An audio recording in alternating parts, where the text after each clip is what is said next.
Welcome to the Love the Star podcast. I'm Bobby Belt, Dallas Cowboys insider for 105 through the Fan in Dallas, joined as always by former Super Bowl winning NFL scout Brian Broaddus. He is now the co-host of the G-Bag Nation, 2 to 7 p.m. Central, Monday through Friday on 105 through the Fan in Dallas. You can also see the stylish flag in the background there of his image if you're watching us on YouTube. That's the G-Bag Nation right there. He is also just above that G-Bag Nation flag. You see the Dallas Cowboys. He is the pre- and post-game co-host on the Dallas Cowboys radio network. And we have... Brian, the game of the year? Is it the game of the year coming up? I don't know. Or was San Francisco? San Francisco really was. San Francisco, man, so much was put into that San Francisco game for Dallas to go play as poorly as they did, or as well as San Francisco did. But no, I mean, yeah, there's a lot on the line. When the calendar flips to December, you learn who your team is after Thanksgiving.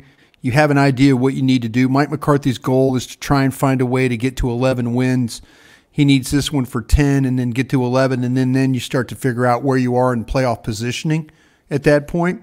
The fact that you have some clinch situations involved, I think, make it a big game. But I think that this month of December, I think every time that we do one of these shows, it's going to be a big game. It's going to be talking about it's a big game. They have to beat Buffalo. It's a big game at Miami.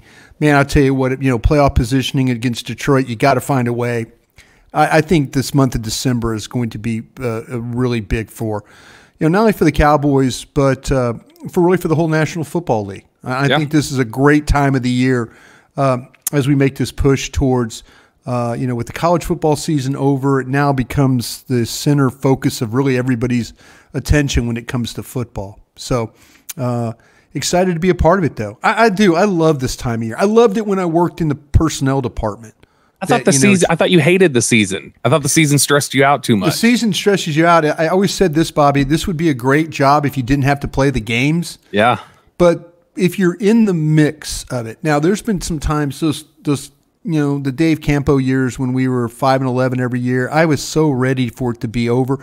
I've started looking at college players now. I'm like 10 players deep into that. I've almost got the database ready, Brian. There we go. I checked today. We've got a lot of Alabama. We've got a lot of Oregon. I've got a lot of tape in there. I got to update. There's a lot of good games to be watched, but no, I'm excited about that. I'm excited about getting the draft stuff going because I know that's a big part of what we do. But I'm excited right now because Dallas and Philadelphia are going to try and kick this thing into gear and see if one of these guys could be the maybe the second or third seed, maybe the first seed, or are they going to be the fifth seed? That's kind of what you're kind of playing for here for the next month, really.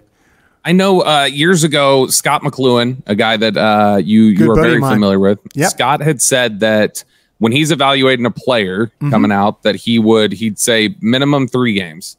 He said you need to watch minimum 3 games to get an idea of the player. Yeah. And so I try to apply that rule whenever we're watching these teams. When Scott McLuhan said that about evaluating players, I was like, well, let me do that when I'm evaluating all the players and I'm evaluating them as a team. So I generally try and go back and watch what are the last 3 games that they've played. I cheated a little bit this time, Brian, because I watched the last 3 games they played. And then I went for the refresher course on the Dallas game. Yeah. And that's which games did you choose? Because we'll dive in here. This whole episode outside of the mailbag, this whole episode is going to be Philly preview here. But which games did you watch? Oh, San Francisco, Buffalo, Dallas. Those are the 3 I watched. You skipped Kansas City. I skipped Kansas City. Yeah, I did. I skipped Kansas City because I wanted to do the last 2, and then I wanted to make sure I knew what Dallas, how they try to attack Dallas. Because I think I have some ideas what they might do differently. So, we were talking about, I felt like Philadelphia had some vulnerability in week 9 when Dallas rolled in there. In what you saw, because I still to this day, I know there's some debate about this. I think Dallas outplayed Philadelphia in week 9. I think they were better overall. Dallas could not get off the field in 2 big drives in that game, and they lost on really small details. But overall, the macro of the game, I thought they were better that day. And they were in a position to win it at the very end. And even with that vulnerability and even Dallas playing better, I feel like these last 3 games that the Eagles have played, they've had 3 games in a bye. What you've seen is a team that's even more vulnerable and more sloppy than the one Dallas played at the Link, at the beginning of November. I think there's some things defensively that they clearly have issues with. I think they have to be nervous about matching up their secondary against this Cowboy wide receiver crew. especially now with the emergence of Cooks. Ferguson is playing at such a high level. It looks like to me that Pollard has found himself with the ability to run the football. Dak Prescott playing at an MVP-like level right now. Your play caller's in his bag. When it comes to dialing some of these things up. Which shout out to Mike McCarthy. Shout out to Mike McCarthy. Since absolutely. We last recorded, he had the I assume it was an appendectomy. He had the acute appendicitis. Yeah. It's not fun at all. No. Coach still plans to be out there. I personally, if I was him, I'd go sit up in the booth for this one, just get the rest. I don't know that I need to be standing for 3 hours, but he sounds like he's going to tough it out and he's going to be out there. So Mike McCarthy, the play caller, you mentioning that sparked the reminder to me. Oh yes, we should probably mention that right out of the gate. Give Mike credit, because I felt like after when you're doing June radio like we do, and you start, let's do big picture talk, and I said, okay, by the time the bye rolls around, Brian Schottenheimer will be calling plays.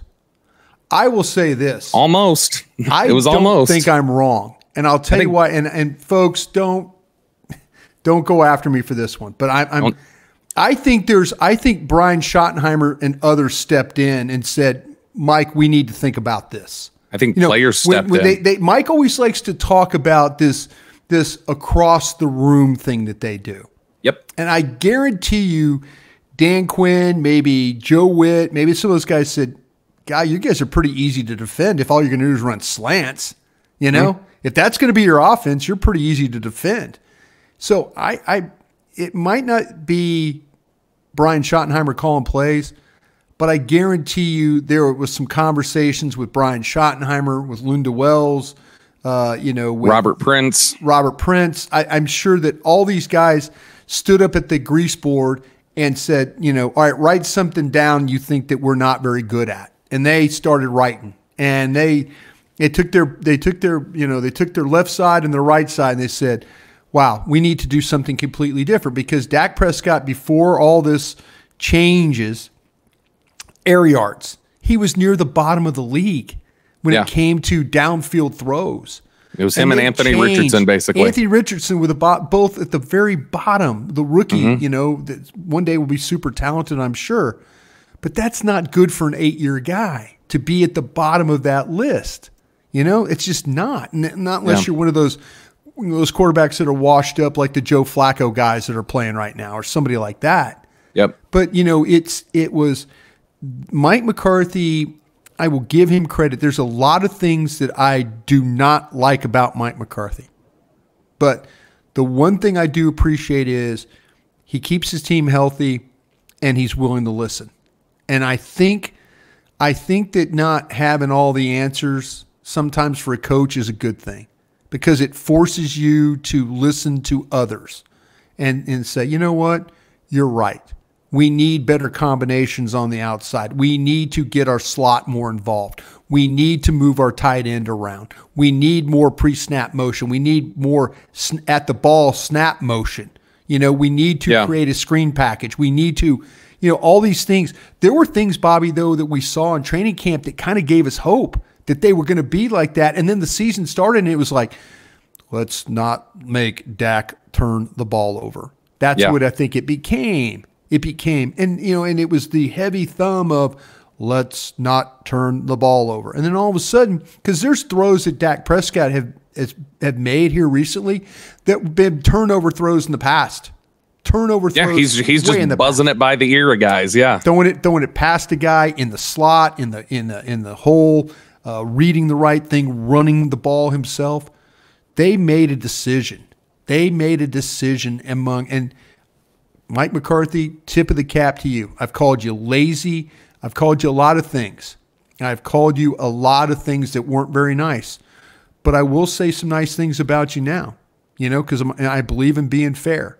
But he figured something out, and the staff figured something out, and whatever it was after that San Francisco game has made this team a lot different offensively. Yeah, and let's take a look at the Eagles side of the ball, the defensive side of the ball first here. Then we'll take a look at what Jalen Hurts and the offense are doing right now. But this Eagles defense is not very good. We can get into specifics here in just a second. Here's just some of the macro things that I took away watching the Eagles on defense the last couple weeks. And this has been a big talking point, I know, from Seth Joyner and others. they're not tackling very well right now. Nope. They seem very contact averse. It's not even necessarily missing. It's that it's a lot of business decisions at times. They don't want to play physical in the secondary. They show blitz a lot, but they often bail, and it's just four guys typically. Those four guys up front are really good. The defensive line for the Eagles is really good. They like to get their hands up. They're going to get their hands up in the passing lane, and they're going to try to disrupt things for Dak right there. So they'll get their hands up. They'll probably have a batted ball or two. Still a very talented group there. They are one of the worst defenses in the NFL in the red zone. They are the worst defense in the NFL on third down. They give up massive. I know the big talking point this week, Brian, was the yards after catch against San Francisco, which there was a ton. But you know what you see on tape is you see a defense that gives up big chunk plays down the field. The headline against San Francisco was the yards after catch. For the majority of this season, they have been getting beat deep consistently. These corners have not been good. Bradley Roby in the slot has not been good since coming back. You've got Bradbury and Slay. Slay is not the same player that we've seen in recent years. So this right now to me, Brian, is a secondary that is incredibly vulnerable. It's a linebacker group that's obviously not playing very well. They went out and had to get Shaq Leonard. And Brian, I don't know about you. When I was watching, specifically, it stood out in the San Francisco game, and I don't know if he was banged up or what, but I saw it a little bit against Buffalo too. I think Nicholas Morrow may be the slowest linebacker in the NFL. He does not move well. He is clearly a problem, Bobby. And there's a couple of different platforms I've been on. I was on the Cowboys break and people were talking about that, and and I mentioned when you watch the San Francisco game, and he's having to play because of injury right now. But Nicholas Morrow and Christian Elias Elias was he was a starter. I mean, he actually played better than Morrow, and they cut him to get room for Leonard to come on. And I'm like, man, they cut the wrong guy. Because Morrow, I thought he played worse, but the coaches trust Morrow more.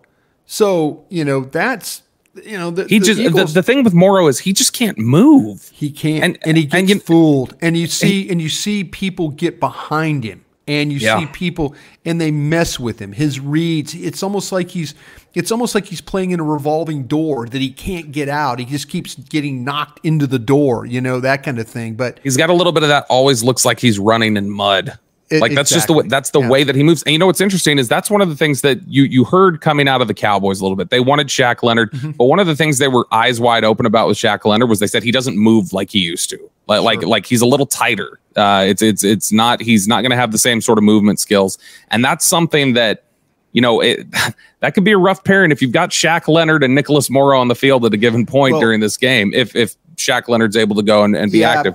But their hope, and I didn't see an injury report today. I just came off my show. But the hope was that Zach Cunningham, I don't know what his status was today, but there was hope in the Philadelphia camp that maybe Zach Cunningham would be able to play. Zach Cunningham has been limited both days of practice with the hamstring. Well, there you go. We'll see. So it might very well be Morrow and Leonard playing this game. And I like I say, Elias, I kind of, I was kind of like, man, this kid for making his first start was not a poor player. And Morrow, on the other hand, I thought was a real liability, but they cut one, kept the other. But the linebacker, they'll tell you though, the linebacker part hasn't really been, they don't think it's been the problem. But man, you mentioned the nickel. I mean, they have just not been able to get anything done at their nickel slot player. Yeah. And Darius Slay he'll play side to side. Bradbury will play left, right. They all play, I'll be really interested to see if the Cowboys, in fact, just go ahead and try and put CeeDee Lamb in the slot as much as they can and say, okay, you don't have anybody that can cover him. Or will Darius Slay walk in there? I don't think Darius Slay will walk in there. But when you look at they have not been able to replace Avonte Maddox in the slot. That's killed them this year. Maddox, Roby, you mentioned, they've been banged up during the year. Eli Ricks has tried to fill in, and boy, he struggles. There's these quarterbacks have like a tremendous quarterback rating if you believe in those things, throwing the ball in these guys' direction. You know, and I'll tell you another one. They really do like this Reed Blankenship. You know, he's got a couple of interceptions. He's tough. He's given 5 touchdowns up though too. Yeah, he has. He's tough though. That's a guy who will hit in that secondary though. He will hit, but the cover aspect, you wonder why. You know, okay, why are they struggling? Well, they haven't been great at linebacker, and they haven't been great in the safety spot. Now, I'll say this: Kevin Byard he's still a good player. Yeah, but if you find a way to get like Jake Ferguson on Reed Blankenship, I'm taking that all damn day. There's two matchups that if I'm Brian Schottenheimer, Mike McCarthy, Dak Prescott, your job this week is to find as many matchups in the passing game as you can on Nicholas Morrow and Reed Blankenship. Yeah. If you get those 2 matchups, you're running away with this game. And I feel Eli like Ricks, those guys can't cover. Yeah, throw Eli Ricks in there too. Yeah. Throw if somehow, you know, you see number 39 out there running around covering somebody, that's a green light to me to go throw the ball at him. You know, take your pick. All these, you know, they allow separation. They don't tackle well. You know, watch them go out and play like all pros this week against the Cowboys. But, you know, yeah, it's just, you know, Bradbury, he's struggled. Bradbury's given up 5 touchdowns, you know. Slay has not been much better. You know, yeah. Well, and you saw Dak Prescott was able to take advantage of a lot in Philadelphia. And that's on the road. That's in the link. This is a different football team at home. They play faster. They play more confident. This is one where we'll pick our score here in a second.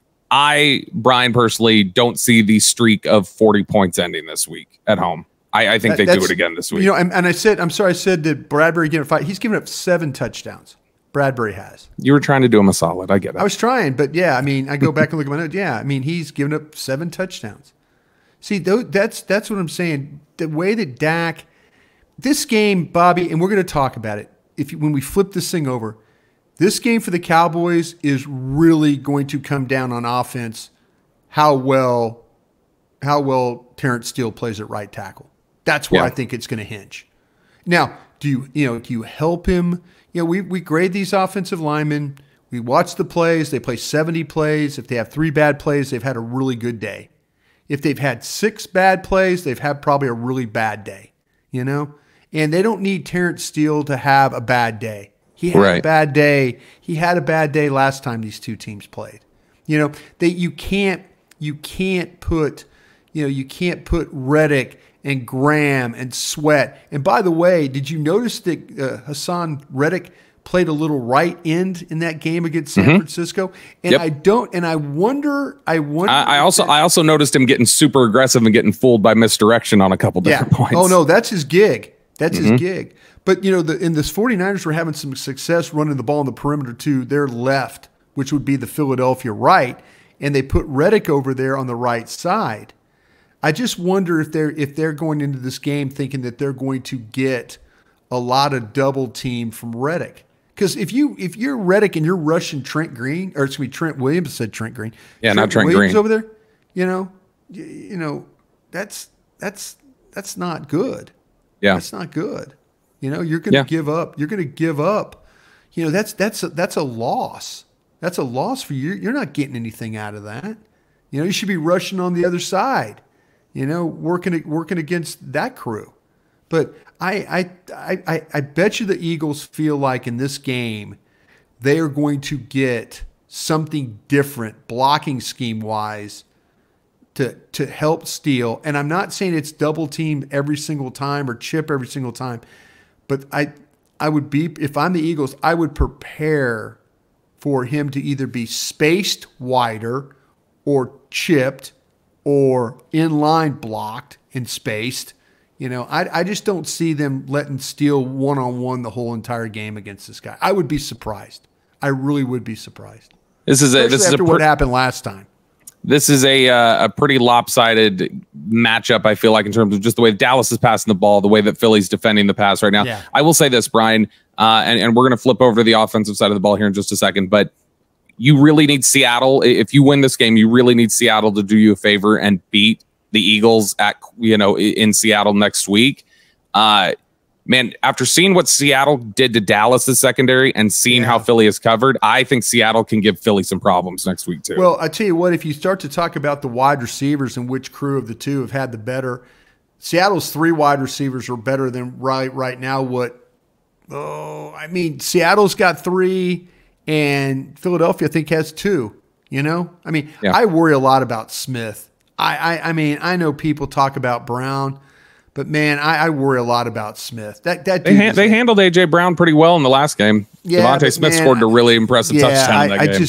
I know we get into this. I'm worried. About Devontae Smith is tougher too. Yeah. In terms of like tougher to get down than he looks for his size. Yeah. He fights. He's pound for pound pretty tough. Let's switch over to that side of the ball. Let's take a look at the Eagles side of the offense before we do. This is where I remind you guys that you are listening to the Love the Star podcast. The Love the Star is an Audacy podcast. You can find it on the Audacy app or wherever you get your podcasts. All right, Brian, the offensive side of the ball for the Philadelphia Eagles. I'm sure that they are taking a close look at, okay, what worked for us at the link? We had a lot of success converting big third downs, fourth downs. Sure did. I think it was something where in that last game, Jalen Hurts wasn't dominant, but Jalen Hurts really, I felt like, picked you apart in the intermediate area. Mm-hmm. He did. I mean, he had the big deep shot to Devontae Smith that was huge, but he kind of had his way with some of the stuff in the 10 to 20 yard range against Dallas.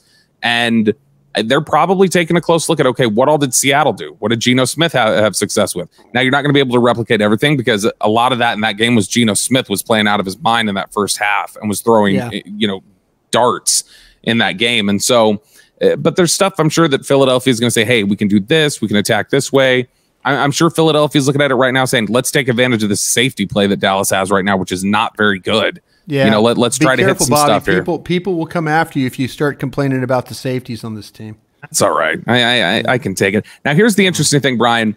Jalen Hurts, I know they say he's not hurt. He doesn't look the same athletically that I've seen. Yeah, but he looks healthier than he did when they met in Week 9.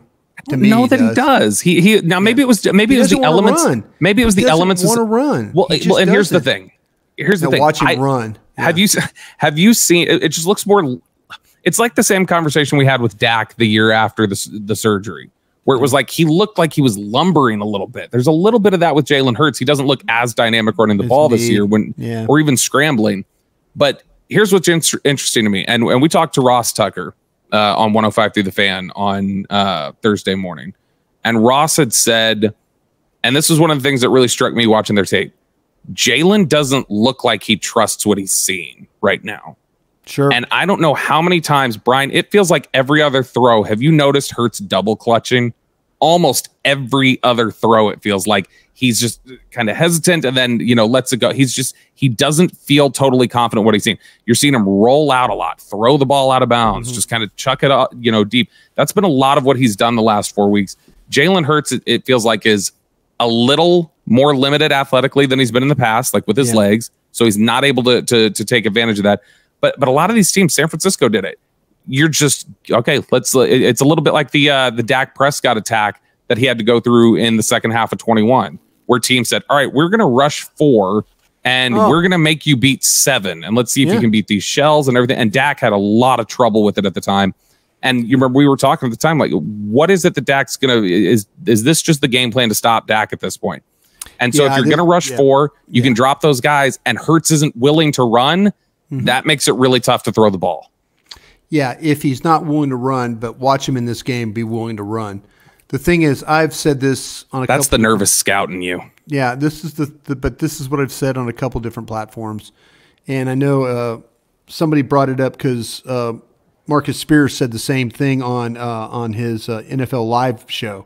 Marcus Spears, by the way, who referred to Brian Broaddus as a football savant on Thursday. Well, the great Marcus Spears, looking out for his LSU Tiger brother. Yeah, that's my LSU brother right there for sure. I do believe, and I always said that, Bobby, because I watched Buffalo and I watched San Francisco, and I watched those games, and I watched them rush 4 and not get out of their lanes, and kind of just make a pocket around him, a moving pocket up the field, and it's almost like when you used to play Russell Wilson when he was really, really good at Seattle. Because he was shorter and you made him play off his back foot and you made him have to throw over the top of, the pocket kind of coming around him. Is it a little? Is it also a little like where how Rod Marinelli used to talk about putting Aaron Rodgers in the well? Like don't let him get put him in the well. And you put him in the well, and in that way they don't escape. When you run twist stunts and blitzes and things like that, and you're reckless in your rush lanes, and the Philadelphia offensive line has had some problems, but they're still a pretty damn good line. Mm-hmm. So, to me, the minute that Dorrance Armstrong is twisting from the right inside, and he's working with Oso Odighizuwa, and then they both get pinned they both get pinned next to each other, and now there's a lane on the edge. And you've lost the edge because the linebackers and the safeties are all in drops. And now there's this pin situation, nothing but open field, and that's when Jalen Hurts is going to run forward, and then he's going to angle out to the sidelines. That's what he's going to do. It's when you reckless rush this guy that all of a sudden he makes huge plays. But the teams that were able, and the 49ers did a great job with this. They kept making him play backwards, keep backing up. And the longer he held the ball, the more uncomfortable he felt. It was like he wasn't like looking. It's like, okay, I've got to throw this ball. And then it's, I've got to throw this ball away, I've got to throw. And, Dallas has to be very mindful of the coverages down the field too. You don't want to make him play backwards and all of a sudden get defensive holding penalties or illegal contact penalties or, things that when he throws that you only live once ball down the field and, you're pass interference. Yeah. You don't want to be that kind of thing. But, man, they always talk about playing with discipline. The RPOs for this team, there's no R in it anymore. It's RPO, and it's just really PO. It's pass option is what it is. Yeah. Because he doesn't run the ball. Jalen Hurts does not run the ball, nor does he want to run the ball, But again, here we go. The scout in me believes that all of a sudden he's going to suck it up and he's going to turn into the old Jalen Hurts, But it's usually like either hand it off or throw the screen. Hand it off, throw the screen. Hand it off, throw the screen. That's what they do. Yeah. And that's why their team is averaging like 4-1 a carry now, because he hasn't run like he did in the past, And he realizes staying healthy is probably the most important thing for his team, and he's right. He's right about that, or trying to stay, throughout the game. So I believe rushing 4, integrity of the rush lanes, don't get out of whack. We talk about spies and stuff. I don't know if you need a spy because he's not willing to, he's going to only run and when you make a mistake. He's going to run when he feels like he's not going to get hit. That's when he's going to run. So I think you have to be real mindful of that. I do appreciate Spears acknowledging, though, that would be a plan that he would look at as well. Yeah, and I think that I think you broke it down really well there, and look, I don't think anybody should underestimate the Eagles. They've still been good offensively. I don't think they're clearly not as efficient offensively as they were last year. It's not as crisp. It's not as just in sync. Like you can just visually tell. Too. Yeah, that's a big part of it too. But when you take a look at it, you can just see it doesn't quite look the same. The rhythm, Jalen Hurts is not, physically right now, I don't think where he was last year. And so there's some challenges there. One of the things that stood out to me, Brian, is they're a really good team on third down. Yes. As bad as they are on third down on the defensive side of the ball, they're just that good offensively on third down, where they convert a lot. They beat you for several third and fourth down conversions that, sure, kept drives alive and they ultimately scored on. One of the things that I've found it looks like they really love to lean on and they have a lot of success with, what Dallas, it feels like, is going to have to guard against here. If you're in 3rd and 6, 3rd and 7, 3rd and 8, they love the slant. They love to kind of clear things out, get a slant to A.J. Brown, get one to Devontae Smith, Quez Watkins, whoever. They hit those and they pay. It's really consistent for them. That's where Jalen Hurts has looked most in rhythm lately, is when he's in those third down situations and it's just, all right, snap, back, there's my guy on the slant, boom, boom, boom, out, we got it. And that's something that the Cowboys, I think, are going to have to guard against. And you remember we Jordan Lewis gets a ton of credit for how he played against the Seahawks. And there was some concern that we had with that. A team that did take advantage of Jordan Lewis was the Eagles a few weeks back. They absolutely looked for him. And so, if you're talking about, again, some of these scenarios where, all right, we're going to make sure the middle of the field's open. We're going to move somebody, we'll put A.J. Brown in the slot or Devontae Smith or whoever else. We're going to hit this slant on Jordan Lewis. That's it. You're going to need Jordan Lewis to step up big like you did last week, because I think that that's something that they're probably going to look at. Hey, we can take advantage of them here in the middle of the field on some of this in-breaking stuff. Yeah, and I think too, having Dallas Goedert back in the mix. Yeah, hasn't played since that game against Dallas. You hope for rust there if you're a Cowboy fan. It's good for the Eagles. They got him back. Screen game, delay game, all that stuff. Gainwell out in the flat. That's another thing you worry about. Bunch formation, throw it to the screen on the outside. You don't rally and tackle. It's a 7-yard gain. This offense can hurt you. It absolutely can hurt you. And we were talking with Zach Martin today, because I was asking the question about the way their offensive linemen get off the ball. How they jump the count, and everybody's bitching and moaning about that. And Zach goes, if you really slow the tape down, they hit a lot of them. They hit a lot of them where it's ball's gone. And he goes, I don't know if it's the deal where Kelsey, when he twitches his head, does that, boom, as soon as he twitches, you go kind of a thing. Because they time it up really, really well. And some of those little Kelsey twitches have gotten him in trouble though in recent weeks. He's gotten flagged on them. He's gotten flagged a couple of different times. John Hussey, the official this week. If you look at John Hussey's team, false start is a I know he's not a great official. You don't have to call him a Hussey, Brian. No, I know. But John Hussey, I will say this though, Eagles are 7-0 with him as an official. Yeah. But I'll say this though, home teams this year have had about 20, I think it was 23 or 24 less penalties than the visitors. So, but their big penalties are false start, and then that's their number one, and then offensive holding. So maybe Micah Parsons catches a break here. We'll see, but maybe they call it both ways and both offensive lines get worked.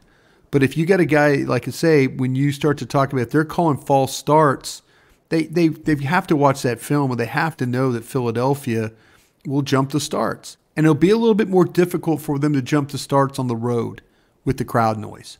It'll be a little bit more difficult for them to do that. So, maybe you'll catch a break that way with the officiating calling a false start. But, man, I tell you what, we've gone through, 13 games now? Yeah. It doesn't seem like they're calling it very much. So we'll hold our breath on that.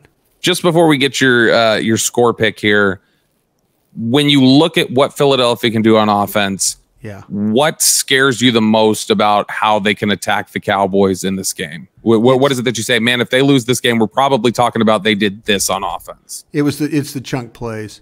It's the throw the ball to Brown, and I saw him catch a pass in that San Francisco game that was a 7-yard pass that ended up being like 30-something yards. Yeah, that was the first third down, I think, of the game. Yeah, it was a 7-yard pass, and it went for 30 yards. Do you think this is the third week in a row? Do you think one of the things the Eagles maybe pick up on tape is, hey, maybe we should test Deron Bland a little more? Yes. Yeah, I would. I'd absolutely do that. And which matchup would you look for on Bland? Brown or Smith if you were the Eagles? Brown. I'd say Brown would be the problem to me, because the Brown has the ability to go vertical on you too. I mean, Smith can too. What am I saying? But to me, Smith's the underneath, the quicker, the outs, that kind of thing. Brown's the dirty work guy, slants, the what they call the hammer when they go straight, like an in route. They call that a hammer. The vertical routes, that's his game. So, Bland had better be ready for a physical game, and they moved Gilmore around last week a little bit to try and help out. I'll say this: there's 2 spots Dallas cannot lose at. 2 spots. Mm-hmm. They can't lose at right tackle, and they can't lose at safety. If they lose at those 2 spots, Philadelphia could very well win this game. I mean, it could very well put this game away. They can't lose at right tackle, and they can't lose at safety. You know, they can't. Yeah. They're Wilson, Curse, Hooker, Bell, any one of those guys that, they play so much single high because they don't have another safety to play on the hash. They don't have another safety that can really cover, Yeah. So it hurts them. When you tried to play Bell, you tried to play Wilson there the other day, what happened? 73 yards later, it was a touchdown. You have players back there that get distracted, instead of seeing it. And, Hooker, like I said, I'm sure everybody out there remembers me talking about, many days ago that you need to be better at safety. And like I said, I took my beating on that, but I hope you guys are seeing what I saw. Because I had a feeling this was not going to be great the way it's playing right now. I think that's fair. I think if you take a look at the safety play, that's probably been, as an entire position group, the safety play has been I would say the worst position group they've had on the field this year. You thought it was going to be a strength coming out of camp, and you thought the as long as they were healthy, yeah, and they've been healthy, and you thought the tight ends were going to be an absolute disaster. And it seems like the tight ends are kind of playing better. And but you can't lose this game because of bad safety play. You just can't, and we'll see. They got to be a lot better with their eyes. Give me your score, Brian. What do you got here? Dallas 30, Philadelphia 27. Okay. Close game here. I am going to say I think it is going to be close. I do. Now, Dallas has played Philadelphia at home and they've blown them out sometimes too, right? They've had some blowout games, but I just kind of feel like that both this could very well be like the Seattle game. At the very end, we're sweating it bad. I'm also going to say that Philadelphia scores 27, but I'm going to say again that 40-point streak continues. So I've got Dallas 42-27 in this one. I think right. Let's hope. I had 42. I think I got pretty close to the score for Dallas against Seattle, but Seattle scored 2 more touchdowns than I picked. So that was a lot closer than I picked for Seattle. But this is something where I think Dallas is a better football team right now. And I think they match up really well against their strength matches up incredibly well against Philly's weakness right now. Yeah. And I think that they'll be able to take advantage of that in a big way. You are listening to the Love of the Star podcast. The Love of the Star is an Audacy podcast. You can find it on the Audacy app or wherever you get your podcasts. All right, Brian, it is now time for our Dean Julia Love of the Star mailbag. It's where we turn things over to our dear, sweet listeners. I'll knock out the first question right away that we got. A young man named Carter Freeman says, will you be on video this time? Yeah, Carter, we're on video right now. So there you go. Just for you, Carter. That was for you. First question here from Mario. He says, the Eagles have been successful sprinting a player, usually A.J. Brown, across the formation right before the snap and running RPO. The edge defender is put in a position to choose between the motion man in the flat, the running back, or the quarterback. What's the best way to defend against that? Well, it's all about again, if you're playing man coverage, you got to have a guy that goes with the motion. Yep. So that's it. And then you have a guy that's responsible for, like I said, to me, it's either been handoff or pull it and throw the screen. So to me, it's all about the discipline of, if you're playing man coverage, your guy, you have to take your guy. So if you're running with the motion, you got to stay with the motion. If you're responsible, if you're one of the linebackers, if you're Bell or Clark or one of those guys and you're responsible for a Swift on the dive, you got that. That's you, And then on the outside, there's probably going to be one other guy or two other guys that are out there blocking if they throw the ball. Because everybody kind of runs sideways and then one guy goes up and blocks. So the best way to play that, especially with much man coverage, is you got to attack that. You've got to attack as soon as you see them do that, retreat and then go up. It's like they kind of retreat and then go up. Attack that. Just go attack that, because the ball's likely, if it's pulled, the ball's going to come to the outside. You got to prevent the wheel too, is another thing.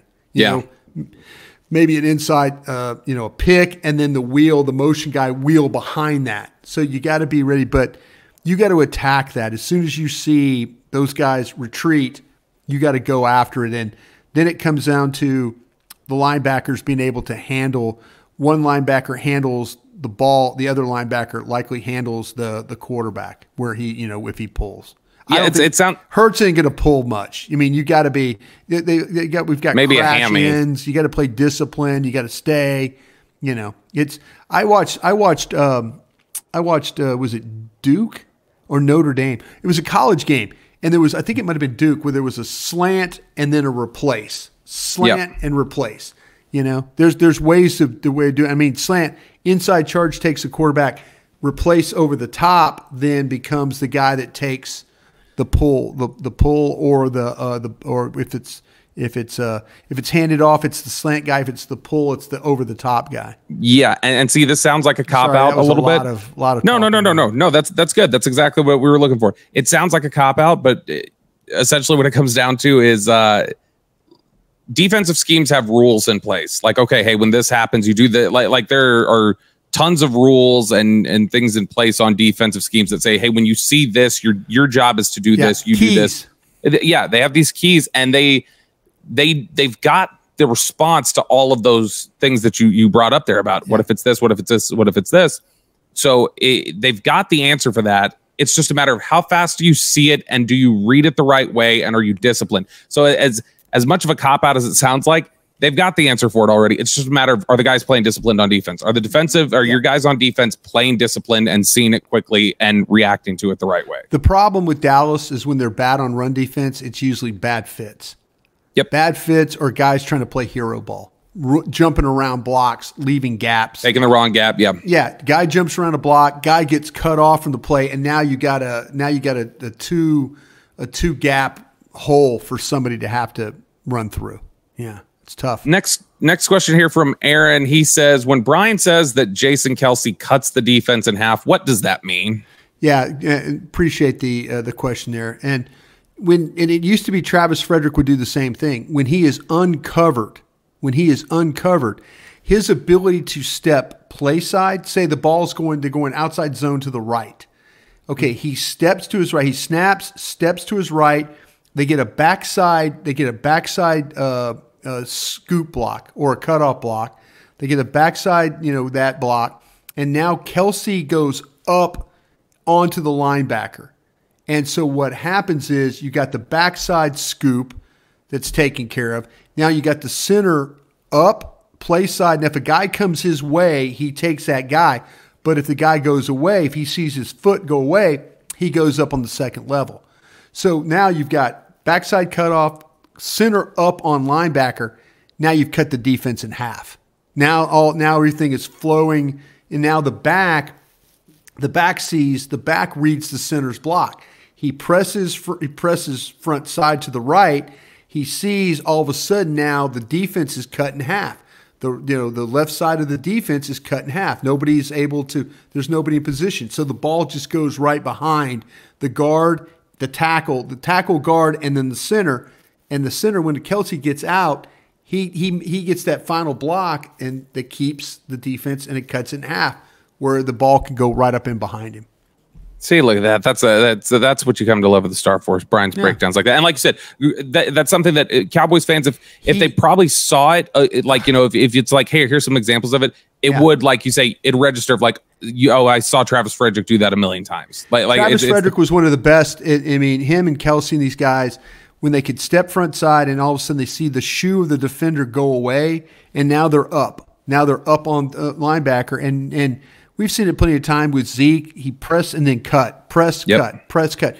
That's, when you see the ball go behind the center, that's usually because they've cut the defense in half. Next question here from Luke Sweeney. Since we're talking about center play already, does Dallas have a problem at center? Because I know you've been on board of Biotish has played better recently. Do you think that's because, let's be honest, he was banged up early in the season. He's been banged up for a while. Could be.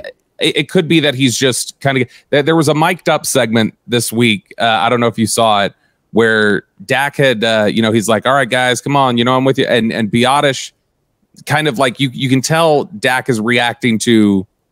All right, if you need me to slow down, like I'll slow down. Like the tempo it looked like was getting to Biotish a little bit. Hey, if we need to pull back a little, say. And Dak had to tell him, he's like, "Hey, I'm with you. If you need me to slow things down, I'm with you." But man, Biotish has been, I think, a lot better recently. He's been one of the improvements. And that's probably also a function of This entire unit is finally playing together consistently. That helps a ton, the ability to gel and do those things.